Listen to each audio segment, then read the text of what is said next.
ఏంటి ఆరిఫ్, నాకు చెప్పకుండా ఇంకో తెలుగు అమ్మాయితో నీ పెళ్ళా? అదేంటి చాలా కట్నం వస్తుంది. కట్నం వస్తుందని నన్ను వదిలేసి ఇంకో అమ్మాయి కోసం ఈ పెళ్లి షాపింగ్ ఏంటి? ఏ బాబు చూపి సరికా చూపి భయ్యా దిఖాओ शादीशुदा आदमी को कपड़े देते आप लोग 2-3 शादी कर सकते 4 చేయొచ్చు కానీ నేను 2 చేస్తున్నాను నీకోసం. ఈ వ్యవహారం నాకు అర్థం కావడం లేదు. నేను నీకు డివోర్స్ ఇచ్చేంత వరకు నువ్వు పెళ్లి చేయడానికి కుదరదు. నీకు ఇవ్వను.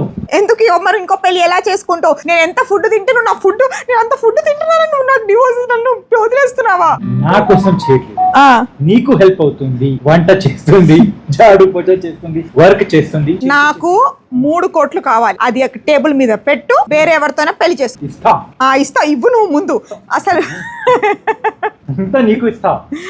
ఇంత నమ్మక ద్రోహం అని అనుకోలేదు. లవ్ మ్యారేజ్ మొహం చూస్తేనేమో శుద్ధపూసలో ఉంటావు, చేసే పనులన్నీవా. ఆగు, నేను మీ వాళ్ళకి ఫోన్ చేస్తాను. ఆగు, నువ్వు ఎలా పెళ్లి చేసుకుంటావు చూస్తా. మా యూట్యూబ్ ఫ్యామిలీ లేరనుకుంటున్నావా? నన్ను తిట్టే వాళ్ళే నా ఫ్యామిలీ వస్తారు నాతో పాటు నిన్ను అడగడానికి, కడిగేస్తారు. ఎవరికి చెప్తావు చెప్పు. అమెరికా పారిపోతున్నా. నువ్వు పారిపో, ఎయిర్పోర్ట్ లో ఆపుతాగా.